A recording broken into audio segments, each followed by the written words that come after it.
problems than just the water falling. Okay, so I think we should get started. We'll have, looks like we'll have a nice intimate crowd, so we'll have a good conversation. And what I'm going to be talking about is maximizing visibility and accountability in new product development.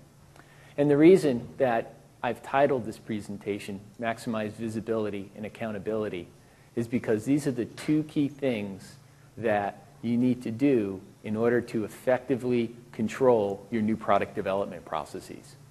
So, my name is Mark Field, and I'm a solution lead in our PLM Solutions segment at PTC.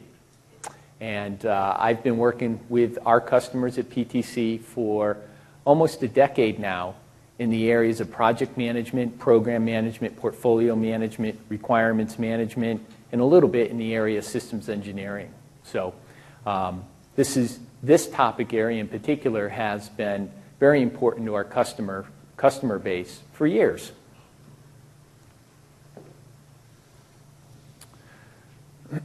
So I was reading a research report recently, and this particular statistic stood out to me. 61% of the companies surveyed, and they were product development companies, and this was just last year, so this is recent survey data, are risk-averse or highly risk-averse. So, that's interesting. But then what was even more interesting was the next statistic, which said these same companies are concerned because they're not spending enough money on innovation. So I'm like, there's a correlation, averse to risk and not spending enough money on risky projects. So can anybody maybe guess as to why I started out a presentation about managing new product development with a statistic on risk? Yeah? I mean, that's the main purpose of new product development processes. They're a business process designed to mitigate business risk associated with the launch or the delivery of some kind, a new product, a product enhancement, a product platform, whatever. So, if there's one thing you walk away from this presentation with, it's new product development. Managing new product development is all about mitigating business risk. And maximizing visibility and accountability to that new product development process is how you effectively manage that new product development process. And we're going to go through this in more detail, and you'll see exactly what I'm talking about. So just a minute about PTC and who we are. We are a software firm. We're a $1.2 billion global software firm with 6,100 employees spread all over the world. Not only sales all over the world, but development all over the world. And we focus solely on providing solutions that help our customers more effectively design, manufacture, develop, and service their products. And we were actually known for being pretty innovative ourselves in this area. I know that some of you in the audience know our product Pro-E. And you may or may not know this, but Pro-E was the first three-dimensional solid modeling mechanical design tool. So that was a revolutionary step forward for mechanical engineers, just as revolutionary as the spreadsheet was for the PC industry. The spreadsheet really made PCs useful for businesses and exploded the use. And that's sort of the same analogy there with PTC's contribution to solid modeling. So that's who we are. We serve customers in the discrete manufacturing industry. I know a couple of you are here today. We focus on six main segments: aerospace and defense, automotive, electronics and high tech, industrial, retail and consumer, medical devices. So if you're part of an R&D or product development organization in one of these industry segments, could you raise your hand? And how many of you actually have touched a PTC product? So a couple more. Good. All right. So my objectives for this session, really the main objective is to give you a richer and a deeper understanding of what it means to manage a new product development process at a product development company. So the two main things that you're going to walk away from this session with is really a good understanding of the typical practices applied to new product development project governance. So for some of you, this may be a new appreciation or a new understanding because new product development and stage gate processes, I think that's something that a lot of people know about, but don't really internalize enough to really understand their processes and their purposes. And this is just my observation from conversations with people, observing other sessions and things like that. And I'll give you some examples of that. But you'll walk away from this session understanding typical practices for applying typical practices applied to NPD project governance. And then also we're going to spend quite a bit of time taking a look at the PTC solution for managing new product development. And the real purpose there is to show you how we leverage SharePoint and Project Server to deliver this kind of solution to meet the needs of our customers. So this is going to be the agenda. We'll start off for a minute talking about product lifecycle management because I think this is important context and background for this conversation. And then we'll talk about managing new product development and the practices for effective business control. And finally, we'll finish up by talking about how to implement new product development with Project Server 2010. We'll show you a demonstration of PTC's PPM Link solution, and then we'll talk about the things that we did to extend Project Server, what we did, why we did it, things like that. So it'll be a mix of process and a mix of product. So let's start out talking about product lifecycle management. First of all, I thought a definition of product lifecycle management might be useful for many of the folks in the crowd because I wasn't sure people would be all that familiar with product lifecycle management. But this is the classic definition that really dates back to the early 1900s. It's a solution that enables manufacturers to optimize the management and evolution of all aspects of the product's definition, the bill of materials, throughout the entire product lifecycle. Well, this definition is very focused on the product design, the bill of materials, the configuration of that bill of materials, controlling changes to that bill of materials as that product definition evolves from a concept to a manufactured product to a product that's serviced in the field. This is the classic definition of PLM. But the modern definition of PLM is much broader. It's a solution that delivers a product and service advantage to manufacturing companies by helping them identify the right products to bring to market, design those products in an efficient way so that they can be easily adapted to different market needs and changing consumer tastes, so that the development teams, the distributed development teams, can seamlessly collaborate globally, and finally, to help manufacturers track and monitor quality and performance so that their brand isn't harmed. So what does this mean for project management and for PPM? Well, what this means is in the world of PLM, PPM capabilities are an increasingly more important part of PLM deployments.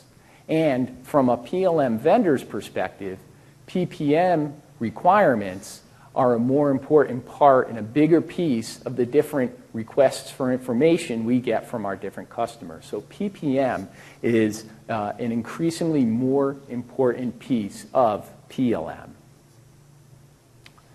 So let me give you a more concrete definition of PLM by taking a look at some of the software capabilities that's provided in a PLM solution. And I, by no means, am going to go through every box on this slide. I'm just going to point to a few things. So first, let's start in the middle, and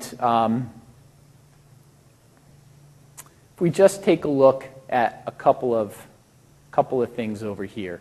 Some of the core capabilities in a product lifecycle management solution is to manage the complex relationships between CAD data and part structures, from mechanical data to PCB designs to circuit board designs, to completely manage that bill of materials through all different kinds of design changes and various different configurations, and to make product data easily viewable and accessible by 9 engineers. Some real basic core capabilities of PLM.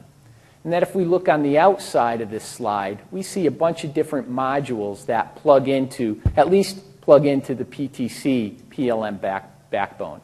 And you can see modules that allow companies to do service information, manage manufacturing processes, manage verification and validation. So this is what is happening during a product development project. So I want to just focus for a minute on product analytics and talk for a minute about how this relates to PPM. So product analytics is a module that PTC sells to do some analytics on a product. Is this product meeting its weight characteristics, its cost characteristics, its regulatory compliance characteristics? So let's just stop for a second. Who can tell me the difference between project cost and product cost? I sat through, one of my colleagues gave an hour-and-a-half presentation on product cost and went into it in great detail. And at the very end, one person raised his hands and he asked, so how do I figure out what all my resource costs are associated to building the product?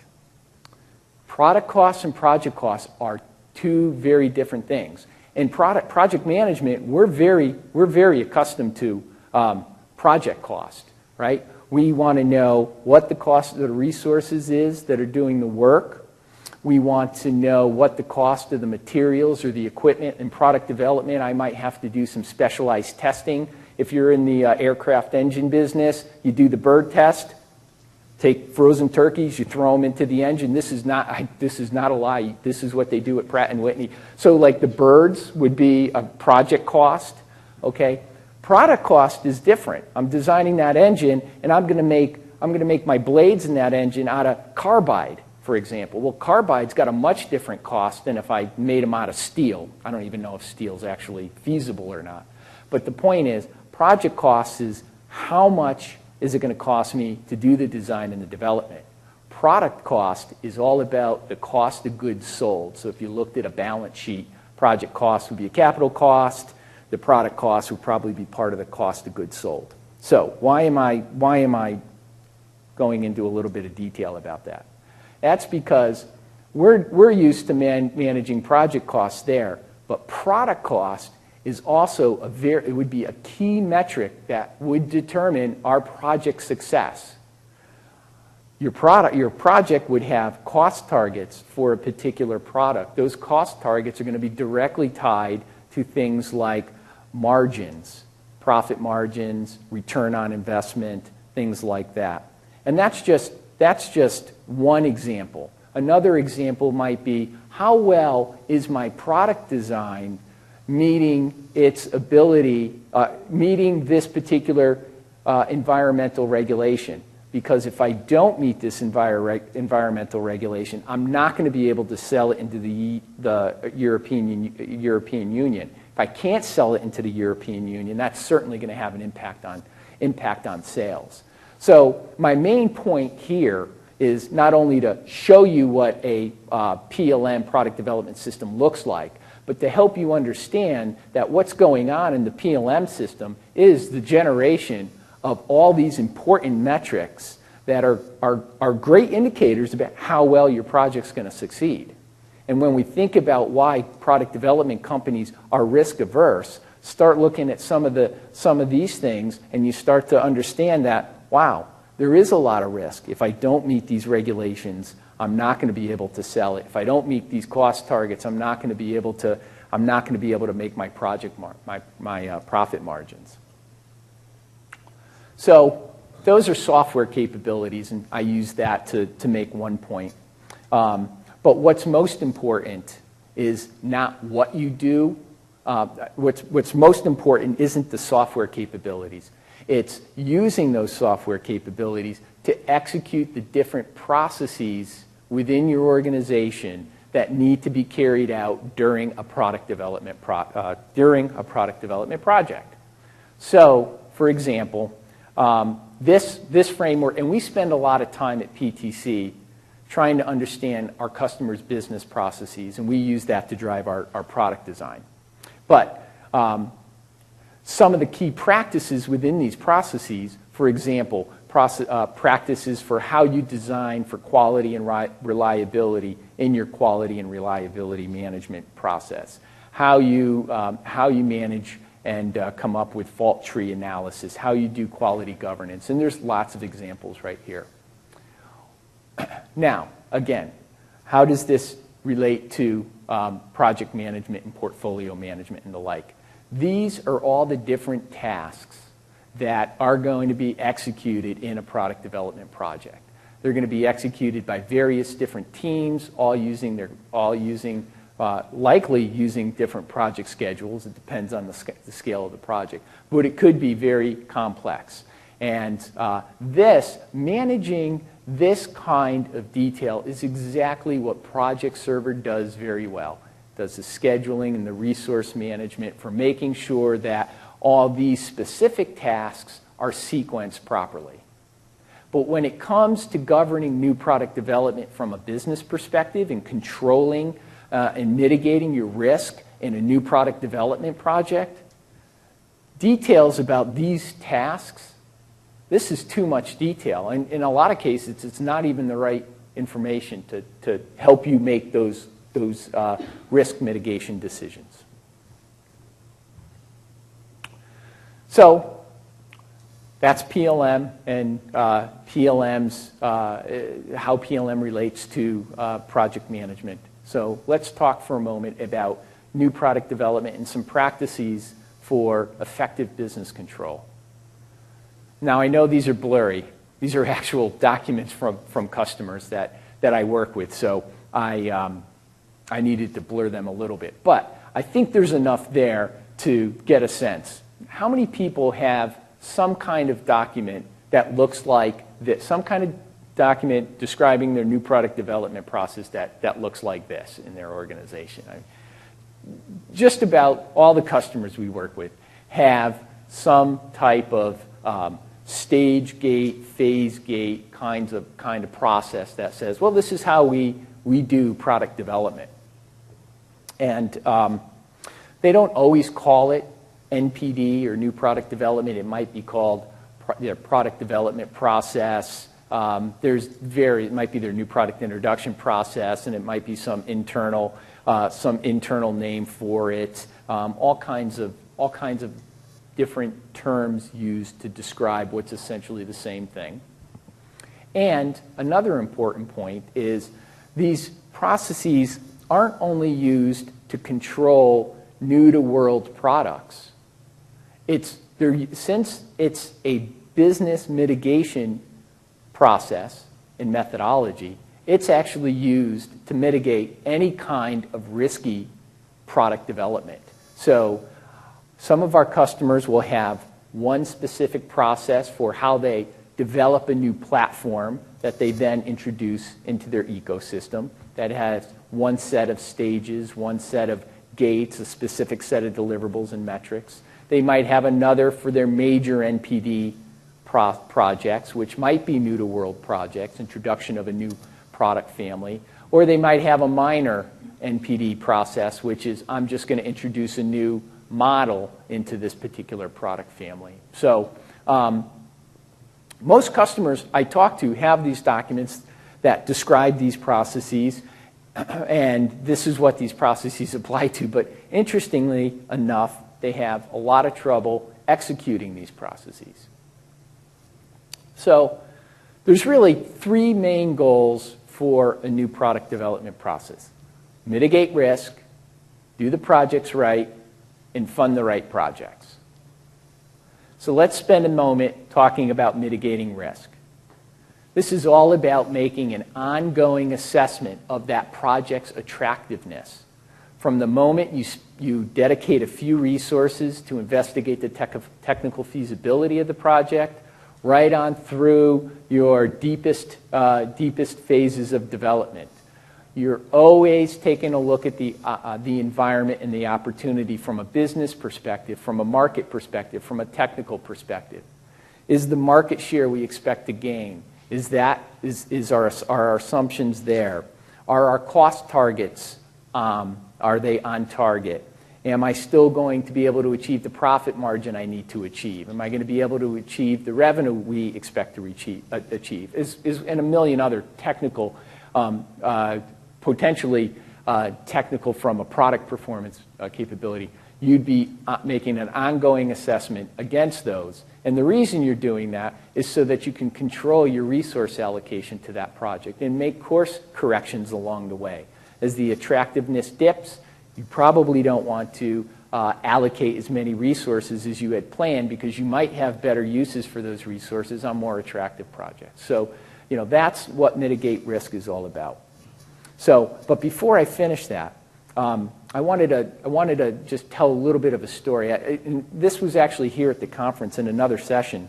There was another company talking about their new product development process, and someone asked, new product development process, why would you want a waterfall process? Everybody's moving to agile processes. And I found that really interesting because I've heard that before. That's not the first time that I've heard that. When people look at a gated development process, what they see is this sequence. But the sequence that they see in the gates is decision point, decision point, decision point. New product development isn't a stage-gated development process, isn't a waterfall process. Waterfall, if we compare Agile and Waterfall is at a much lower level of project execution. The classic waterfall process has nothing to do with business control and risk mitigation. But the classic waterfall process is, I define my requirements document.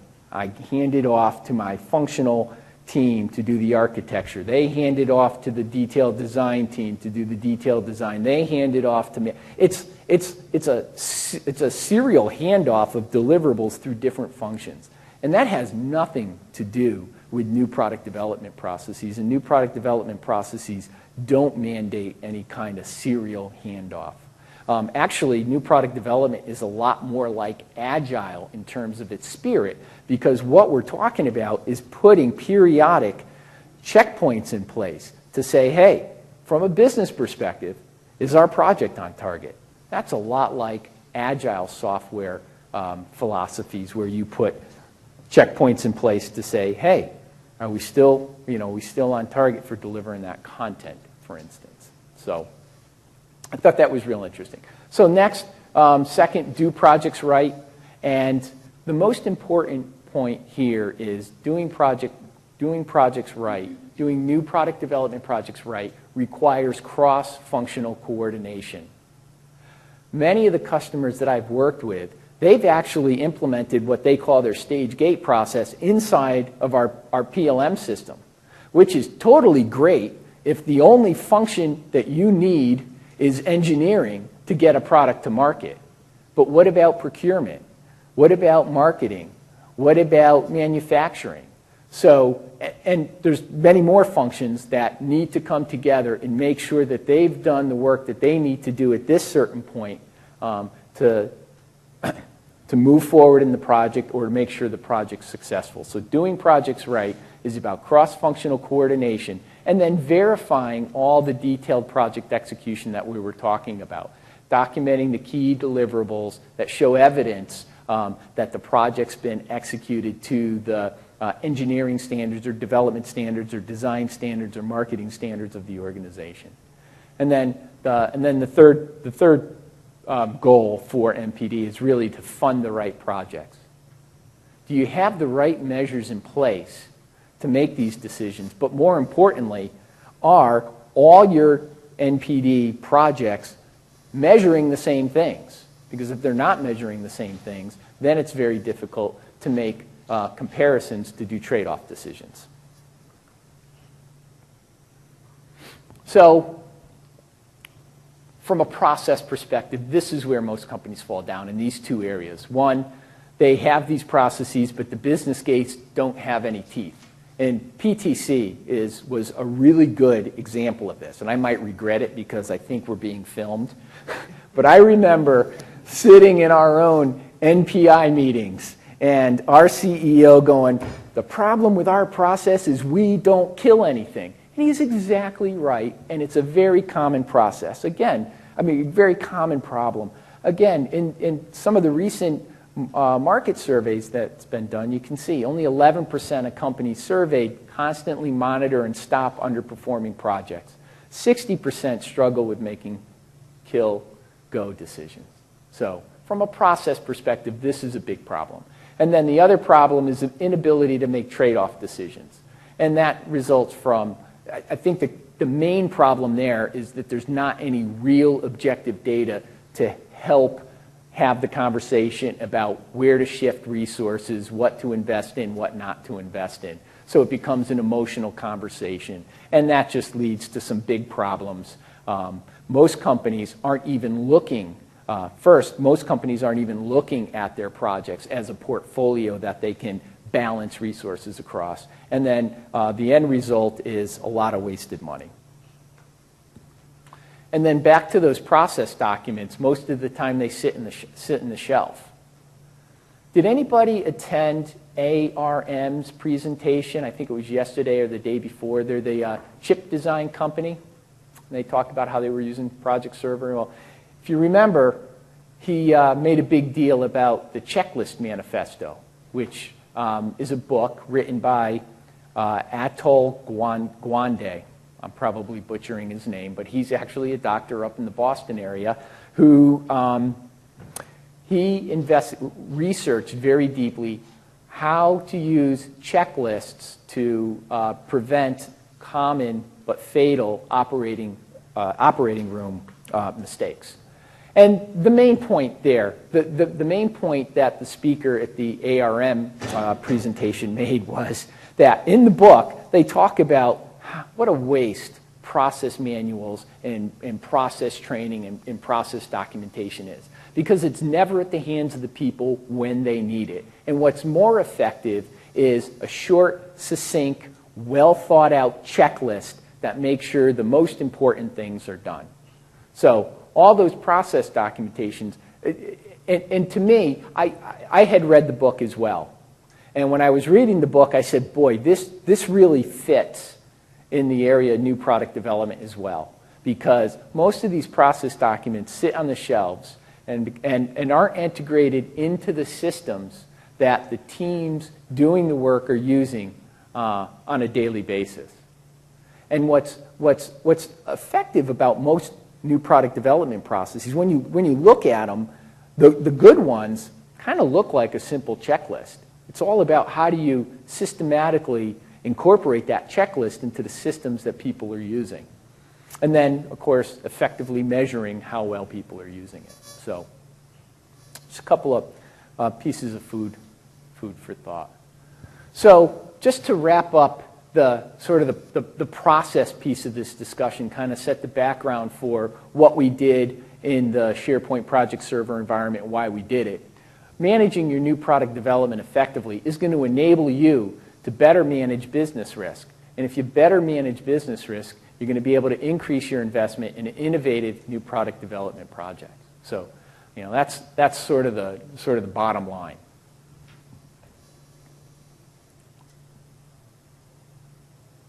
So let's spend a minute. Let's actually spend the balance of our time talking about implementing new product development with Project Server 2010. So, are there any questions up until this point?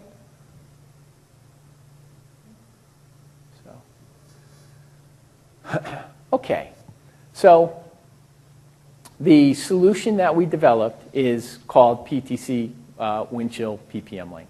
And we had a four main goals for the solution. So the first goal was to bring visibility to the new product development projects that are going on in an organization. And the benefit there is to provide a holistic view of NPD work for executives. So back to visibility and accountability. Now our second goal was to bring accountability to NPD decisions. And the reason for doing that is to make it easier to stop underperforming projects. The third design goal was to enable the NPD process to be systematically executed so that you have consistent governance across your programs. And then finally, we needed it integrated with the execution system to as much as we can, eliminate any manual data entry, ensure data accuracy, timeliness, and again, automation. So for us, the execution systems, from the perspective of an NPD business control process, the execution systems are Project Server, where all the details of the work is being managed, defined, executed, and the PDM system, where the deliverables of the product of that process, or most of the deliverables, are being controlled. So, one of the questions that I frequently get is, first, what is PPM Link? And no, what is PPM Link from a tangible perspective is one of the questions that I often get. So, this architecture diagram is intended to answer that question. So PPM Link is really a SharePoint application. So we developed all our business logic in SharePoint, and we install our SharePoint features and our SharePoint business logic into the Project Server web application site collection on SharePoint. So in a nutshell, it's a SharePoint application that's directly integrated with Project Server. So for those of you who are familiar, how many people are familiar with Project Server's architecture? So there's a few, so I'll keep this brief. But what we do is we install as a set of features inside PWA, and when a PPM Link portfolio program is created, we create a site within PWA, and we use the site hierarchy to mimic our PPM Link hierarchy, and we tie back to the department field in Project Server so that you can do all your portfolio analysis just fine. And we connect back to our Windchill PLM system, or to really any enterprise ERP system, using business connectivity services in SharePoint. And we used business connectivity services to build a direct integration with our PLM system. So that's how our data gets into SharePoint and then is exposed in the Project Server environment to PPM Link. So that's what PPM Link is. So I decided to start with that before I move into the demo, because I usually end up finding myself explaining that during the demo. So let's spend a few minutes taking a look at the solution and what we did. So the solution is designed for the business users. It's designed for the product leadership teams and the program leadership teams. It's not explicitly designed for resource managers or project managers or people working on Project Server tasks. That's because that's what Project Server is for. We designed for a set of business users that have a different set of needs and a different set of different tolerance for user experience.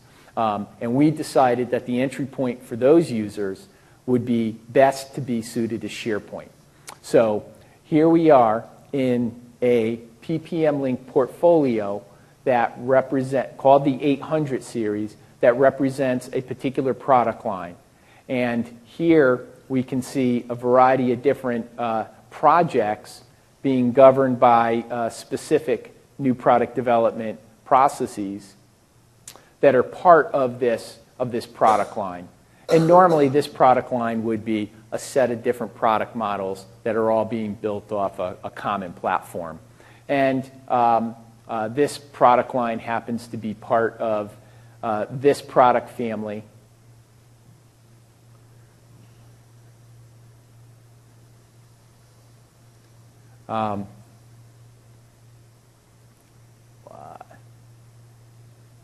One second.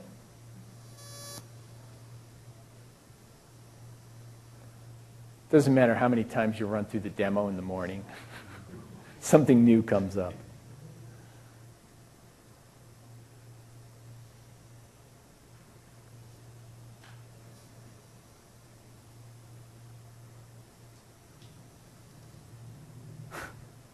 So you know what's happening in the background here, just for a little entertainment. Every time I enter in my password and it doesn't take it, and I know my password, I get 3 strikes and then I'm out. So, but I'm just going to go and ppm. I'm going to go into. So I probably just locked myself out of the whole system, so I'll go in this way. Okay, so I apologize for that, but let me get back to right where I was. And let me pop that up to full screen. So, so this is where I left off.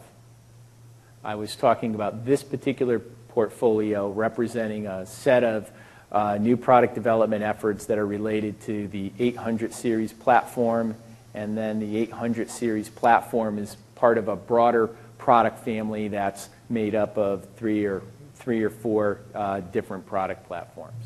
Now, yes? So are these projects or products? It looks like they're products. But yeah, so, well, that's what's really interesting about this whole space. So different people manage, so different people, different companies will have different terms that they use to describe how they organize their product development effort, okay? So most companies, from an execution perspective, product development is executed as projects. And then, for instance, a product family might be a program. They might call it a program. So here, if we just think of this, if we just think of the 800 series as a particular, call it a product. The 800 series would be a product. It's going to have a variety of different models associated with it. So some people would call that 800 series a program because over time you're going to continue to enhance that product with new models that contain new features, that add new capabilities to solve new market needs. So some folks would refer to that as a program. And then the 885 loader development, that would be a project. And that project, the point of that project would be to deliver a particular model within that program. That's one set of terminology that, that folks use. Other people will call this right here a program because it has to bring together a variety of different cross-functional teams in a complex manner. So it varies from company to company. But in this example, the 800 series would be a product. The 885 loader would be a project to deliver a model within that product. In PPM Link, the concepts are portfolio and program. Programs are Microsoft Project Server projects with an MPD process governing and controlling the execution. And a portfolio is really a collection of those programs that can be nested together.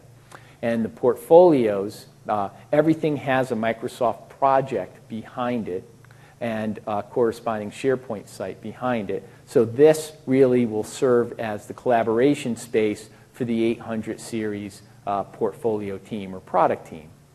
So what you would do in here, for example, first is you would define your strategy for this particular portfolio. So this is integrated with the business drivers and driver prioritization capabilities in Project Server. And what we do is we have a strategy associated with this portfolio, the 800 series, And what we can see is we use this strategy or driver prioritization to measure the strategic alignment of each of the programs that are inside this portfolio. And here what we're just looking at is how well each of these programs rates up against the different business drivers and then overall strategic alignment score. And then as you move through time, you might be updating your priorities and your strategies. And you would simply add another strategy to this portfolio, and it would recalculate the strategic alignment of all the programs underneath it. So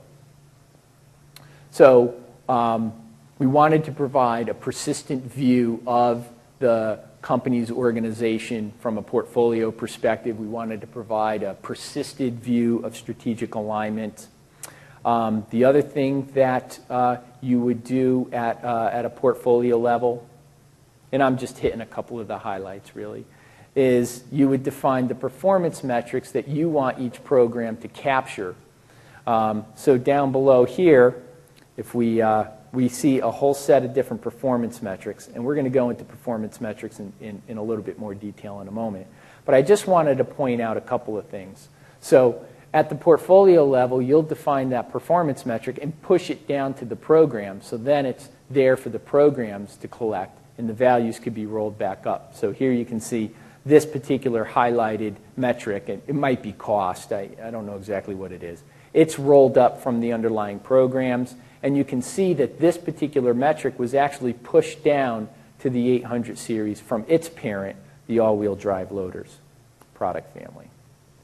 And then portfolios have teams, and if you're part of the portfolio team, that we take care of all the permissions behind the scene in SharePoint and Project Server to make sure that you have the right privileges to be able to drill down into any one of these particular programs and see more detail. So let's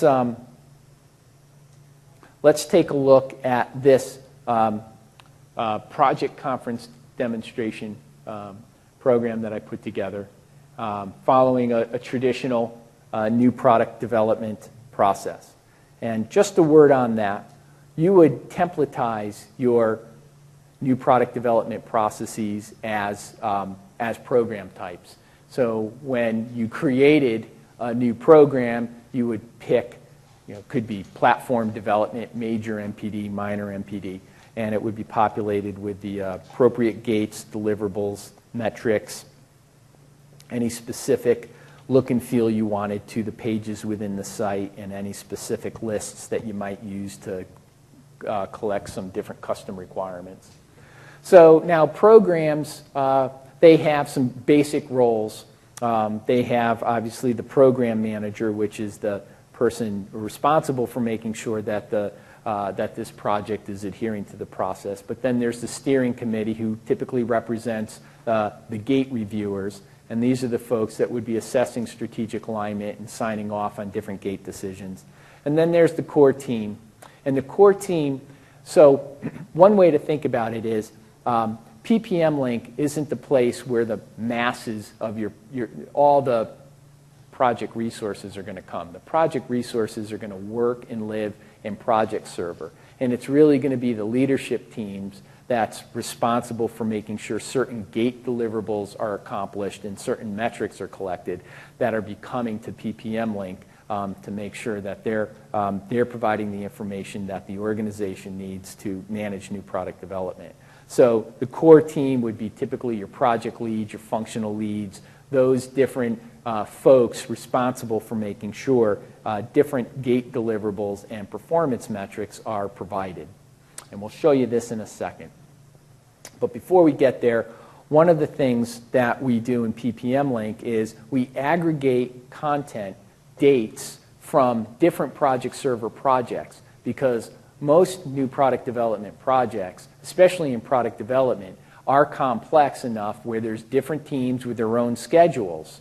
And those different schedules have all that detail that we were talking about when we were talking about the PLM system. And that's just too much detail for managing new product development. So what we're able to do is associate different projects with the PPM Link program so that we can go pull gate dates and deliverable dates out of those schedules and be able to track them here in PPM Link. So, to add, it's very easy to add, associate a project with a PPM Link program. You just add another project server data source, and you pick that particular project. And we can also reach into our PLM system and pick a container out of our PLM system as well. So one of the nice things about PPM Link is that it'll aggregate that data from both project server and the PLM system. So let's take a look at the gate package page. This is where all the information that's required for a gate review is assembled. So on the gate package page, what we see first is when the next gate date is, and we can see an assessment of the status, our gate readiness status. So we've completed about 40% of the deliverables, but we're getting pretty close to the gate date, so it's a warning sign. And then down below, we can see the different deliverables that need to be completed for the gate. So think of these deliverables as the checklist items that need to be completed for the gate. And what we do, if we take a look at these two deliverables here, what we're managing for the deliverables is the fact that it's related to this gate, the target date from the program's perspective, and then from the marketing schedule, we're gathering the finish date as calculated by that marketing schedule, and we can see that we have access to that marketing plan. This will take me directly into that marketing plan in Project Server. And we also maintain a relationship to the content that serves as the evidence for this deliverable. So like the project schedules that are managed in various different projects, and we kind of aggregate those dates together into an MPD view, we do the same thing for the content. We don't actually move the content into PPM Link. We associate to it. So if the marketing organization has their own SharePoint site where they're managing their marketing deliverables for this particular product development launch, we can just point to that, and people on the program team would have easy access. And this is even more important when you talk about product development content that's managed in the PDM system, because that content is often under rigorous lifecycle managed control and workflow control. So we simply point to that particular version of the document that's relevant at this point in time.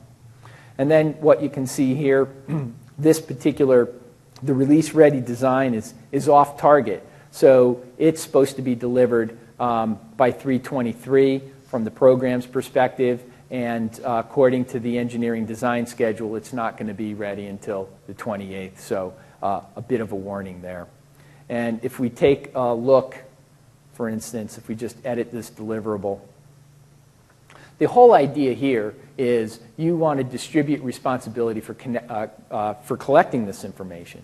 And then what you want to do is you want to help the people who are responsible for collecting this information automate the collection of this information. So the whole idea here is that the deliverable owner, what they would do is they would know more about the details of what projects were actually tracking the execution of this particular deliverable. And they would come in and they would pick that project and identify the task that relates to this particular deliverable. It could be a summary task, for instance, and then that task would be generating the estimated finish date for this particular deliverable. So this is the gate package page that's tracking how well our readiness for the next gate meeting. As we get closer to the gate meeting, this is the gate package page of information that needs to be reviewed for that meeting. So let's go back to the concept phase for a second. One of the things that we do in PPM Link, in the spirit of accountability, is capture baselines of information at different points in time. And one of the key points in time to capture baseline of information is after a gate decision's been recorded.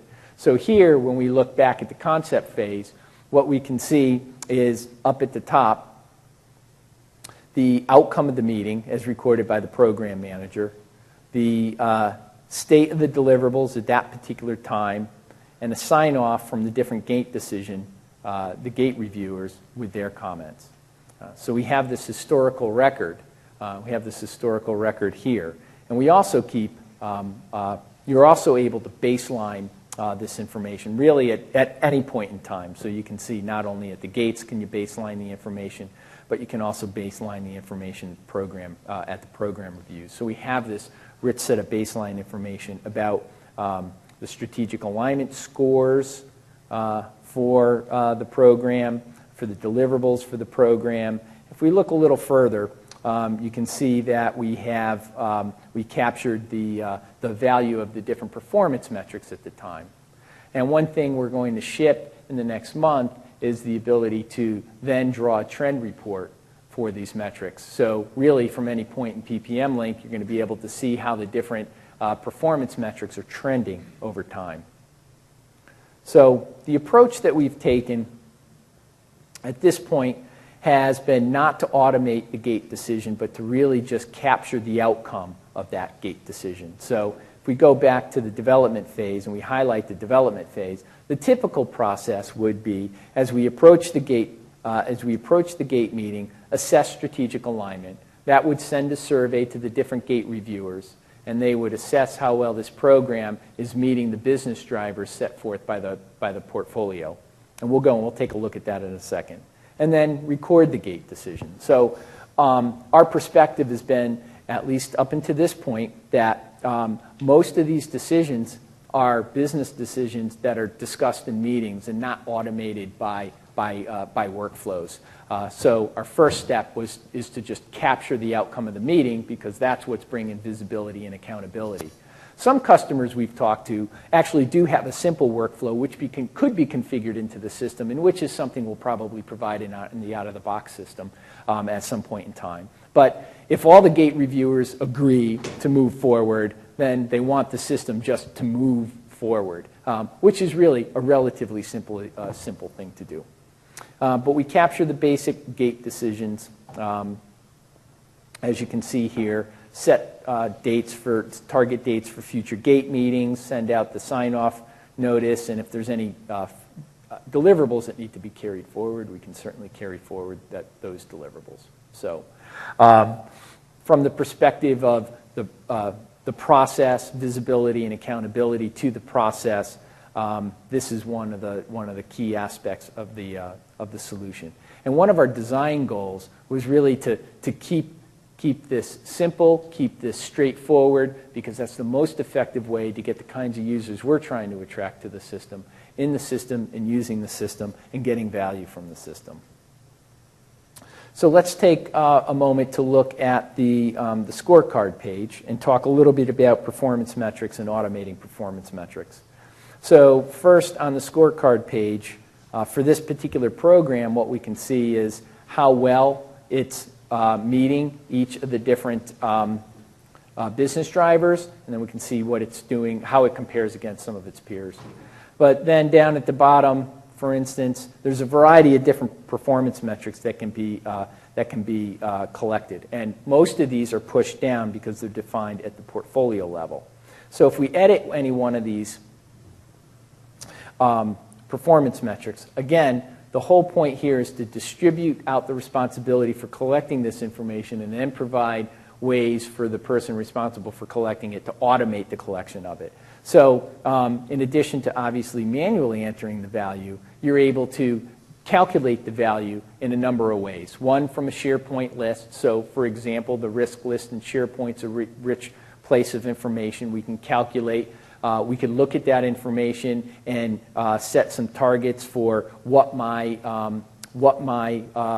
limits are in terms of how much risk exposure I want in certain areas. So what's my schedule risk, what's my cost risk, what's my technical risk, as long as I'm tracking those risks in the spreadsheet, and we can develop metrics to to summarize those risks. If you have different custom requirements, you're capturing information about those in SharePoint lists. You're able to calculate metrics from that data.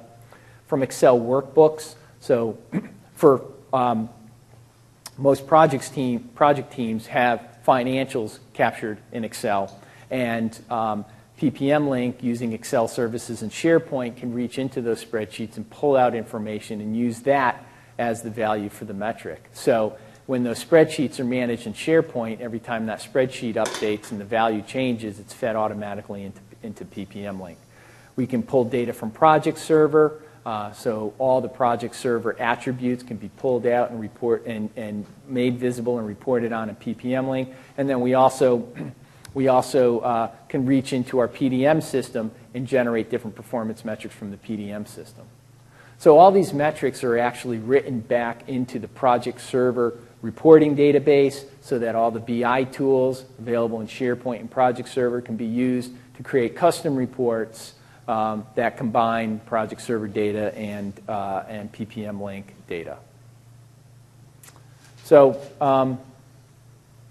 just quickly take a look at the program dashboard page, which is just meant to be a tear sheet where the program team might go to get a snapshot of the different statuses related to the program, like what metrics are off target, what deliverables are going to be late. As I was saying before, every PPM Link program behind the scenes has a Project Server project, and that Project Server project, you would leverage the resource plan to define what the resource needs for that particular program are, and then that's available in Project Server's portfolio analysis capabilities for project selection. There's the master schedule that is typically used for a detailed NPD plan, or maybe depending upon how you're using it, you can use it as a master plan for your overall development schedule. One of the things that we wanted to do with PPM Link is we wanted to make sure that companies that did not have a high level of project management process maturity could still use the product, still get value out of the product by bringing visibility and accountability to the NPD process, and then grow their maturity, their project management maturity through Project Server, and then and still, obviously leverage that more mature project management process in PPM Link over time. So that was a design goal. We really wanted companies that didn't have a real mature project management methodology to be able to get started, get value, and then grow. And then we wanted to grow as their project management maturity grew. So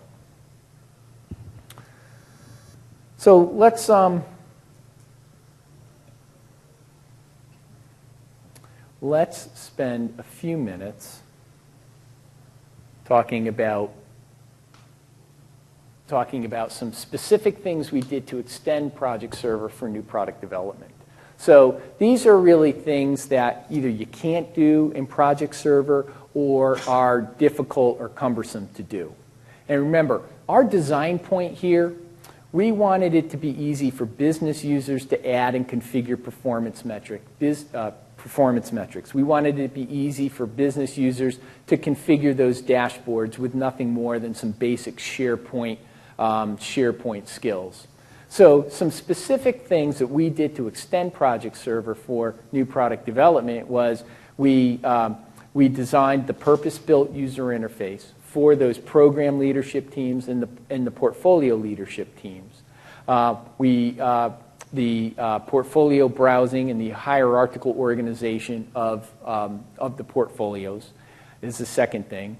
Deliverable content associations, performance metric calculations, aggregation of dates across schedules, and strategic alignment surveys are all things that either aren't available in Project Server or are difficult to do in Project Server that, that we focused on in PPM Link. So, for example, if you really, for the kinds of users that we're trying to attract, portfolio managers, product executives, program managers, portfolio managers, those are the folks we're designing our solution for, because Microsoft has already done a great job designing the solution for project managers, resource managers, and project resources. So there are certainly some reporting options you might be able to do to provide an executive interface. But really, Project Server is designed for project teams. So we built an MPD portal for product development executives and senior managers, so that it's easy for them to do things like configuring charts and dashboards and performance metrics, and really give them an easy-to-navigate portal experience. From the perspective of portfolio browsing, we wanted it to be natural to organize your product development project portfolios the way that your company is organized, because that's the way that many companies do it, because a portfolio really has a set of resources that then needs to be allocated to the different elements in that portfolio. So again, there's customization that you can do to do this kind of thing, but it would really end up with a cumbersome user experience. So we really wanted to bring a few things to our target users: visibility, context. So the PPM Link portfolio hierarchy really provides a lot of context for the information that's being presented into it. So things that we have in there are nested portfolios, the ability to view business drivers in context, the ability to define access control at one level and then have that automatically granted to the user all the way down, and then the roll-up of performance metrics and the exclusion of performance metrics from the roll-up if they're not appropriate. One of the things about new product development, the gated new product development processes that we see in most of our companies, is that they're deliverables driven. I mean, that's really what drives that process. Those deliverables need to be completed for those gates. And one of the things that we weren't able to do easily out of the box in Project Server really is incorporate that concept of deliverable in the demand management workflows in Project Server. So since we weren't able to do that, and that was a key requirement for our users, what we did is we implemented the capability so that now you can have a deliverables-driven process that can associate SharePoint content from any site, associate external PDM content, and then obviously associate those deliverables to different process gates. Performance metric calculations. So enterprise custom fields are a great way to capture a lot of different information about your projects.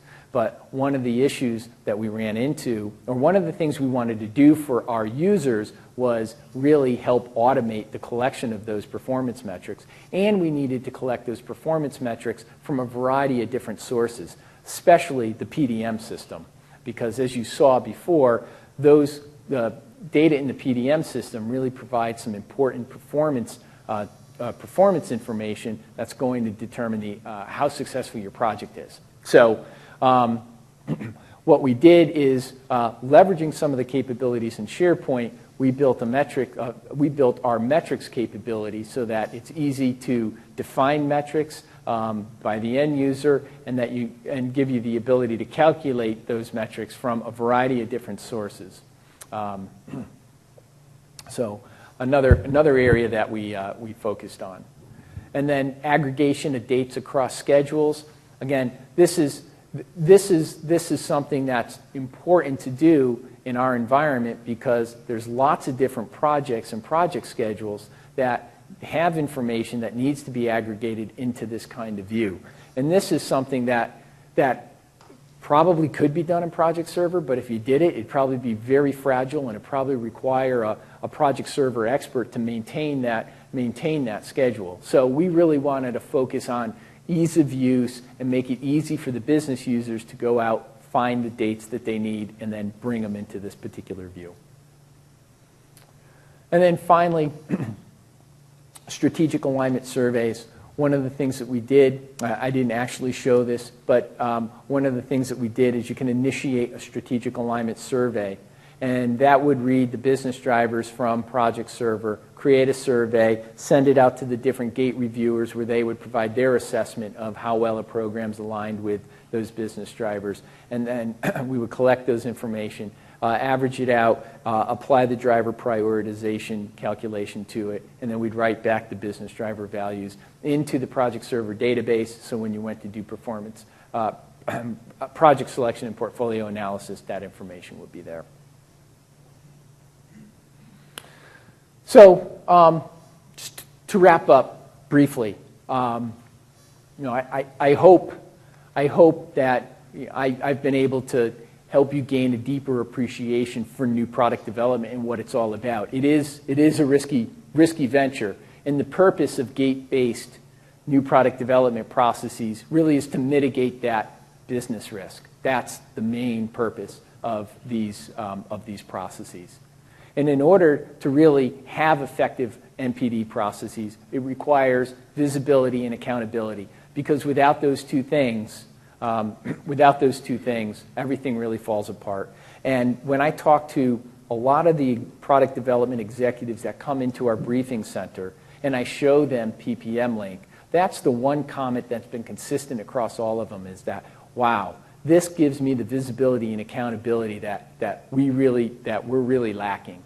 So, and then the bottom line is that if you have an effective new product development process, you can more effectively mitigate business risk. If you can more effectively mitigate business risk, you're going to be able to invest more money and more resource in innovation that really is unknown.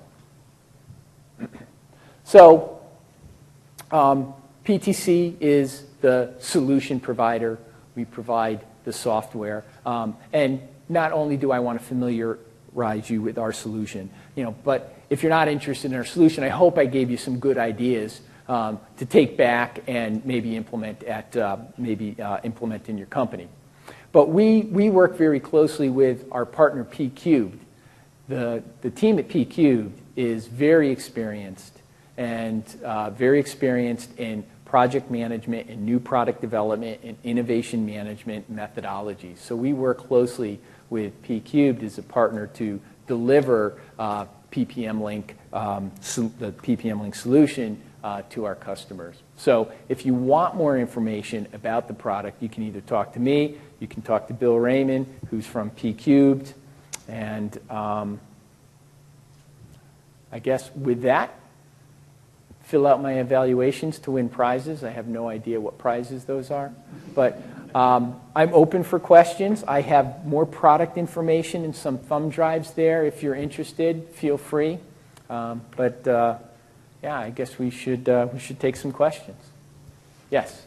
The survey scoring, the strategic alignment scoring model, it seems akin to some stage gate scoring models that organizations use.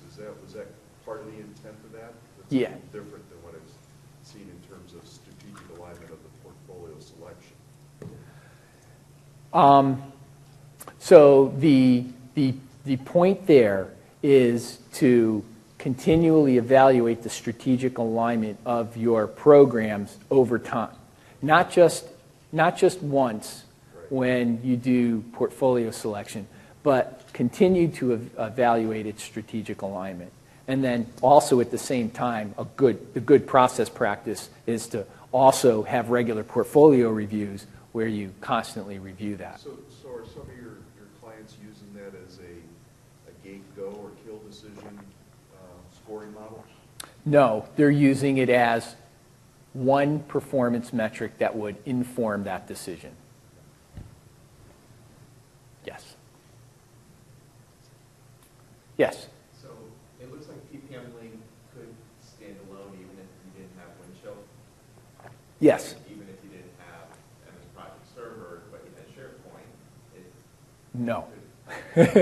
So it can't stand alone without Windchill.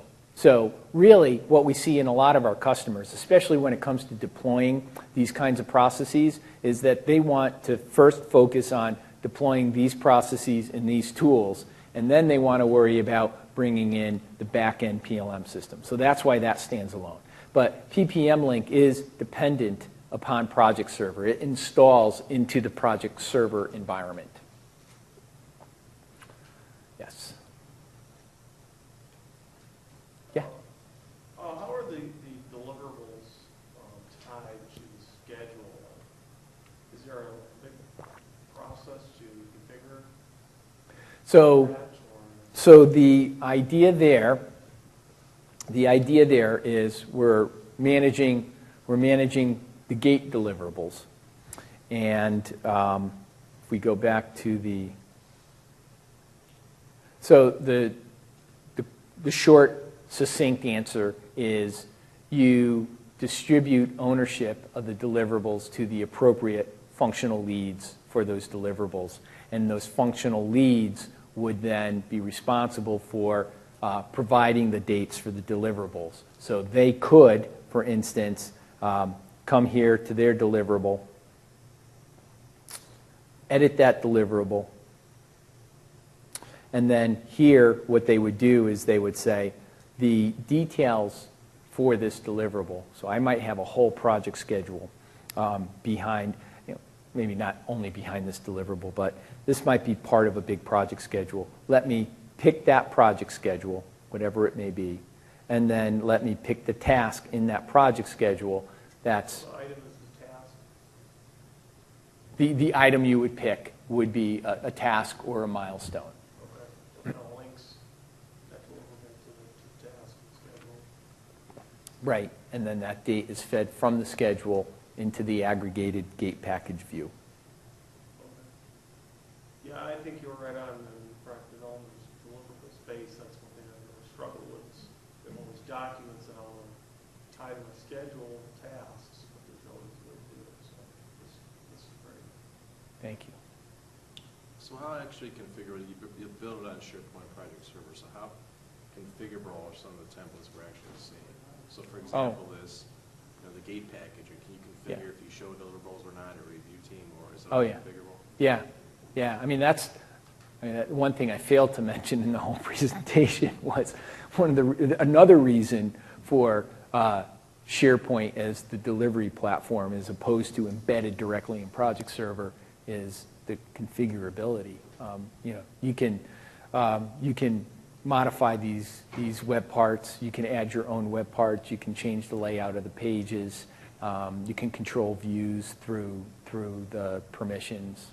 Did you see companies using this, like, for example, saying, well, here's an executive dashboard for key stakeholders that wouldn't see necessarily maybe just the gate package or whatever the case, and then here's views for your PPM managers, et cetera, that it can be different? So the model that we have is that each program and each portfolio is a SharePoint site, and you can control access to that SharePoint site. So for a program, for instance, the main roles for the program would be the program manager, would be the core team, would be the reviewers, and then it would be the observers. Okay, so observers would have a read-only view into this program site. They'd be able to participate in the collaborative aspects of the site, but they wouldn't have the ability to change any PPM Link specific data. The core team would have the ability to change data that's assigned to them. And then reviewers, they'd be the folks receiving surveys. They'd be the folks receiving the sign-off tasks. So the idea is that these sites are the place where the team would come together, would be team portal.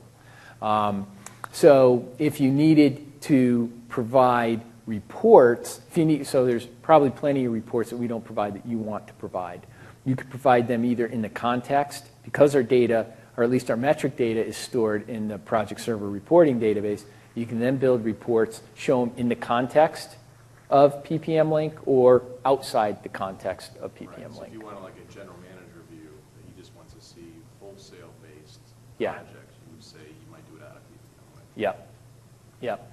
Yeah. And it's certainly our intent to start building out those kinds of reports in the out-of-the-box solution.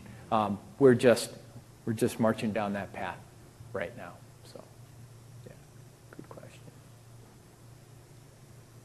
What about resource management? And does this take resource management from your project plans, or how does it consolidate that information across the portfolio? It's exactly what it does. So we rely on Project Server to do all the resource management. So behind the scenes, every PPM Link program is a Microsoft Project Server project. So there's a resource plan associated with it. There's a master schedule associated with it. So you would use those capabilities to do your resource management. Then the data. So then the data from that is associated with the programs. And since our information is also part of the Project Server reporting database, you can then build, at least in the next release, you'll be able to build those reports. And then following that, we'll actually start to build those reports automatically for you. So what you can see in the product today, if we go to the dashboard page, you can see a basic report that shows at a high level, this is the planned resource consumption for this project. And this information is coming directly from Project Server. And then what we're working on is rolling that up into the portfolio view, combining that with our metrics so different kinds of reports can be built. So all the data is there and available through reporting for you to use the way that you want. So the link to Windchill, how does the integration work? Are you pulling data across, or is it just a link? I don't know that much about it. Good question. So we use business connectivity, the business connectivity services, to do that. Now, the reason why I point that out is because business connectivity services in SharePoint was designed specifically for enterprise integration, with the realization that connecting to enterprise systems has some strict security requirements. So, and it's very configurable. So for the most part, we leave the data in the PDM system. So the deliverable content, when you associate a PPM Link deliverable to content in the PDM system, we don't move the content from the PDM system into the SharePoint environment. That's just, that's not what the PDM team wants. So it'll validate the user security in Yes. Windchill? Yes. Now, metric information is really a calculation from PDM information, and that metric information we do store in PPM Link in SharePoint, and that's actually what goes into the Project Server reporting database. But that's not really PDM information. That's a calculation from that data.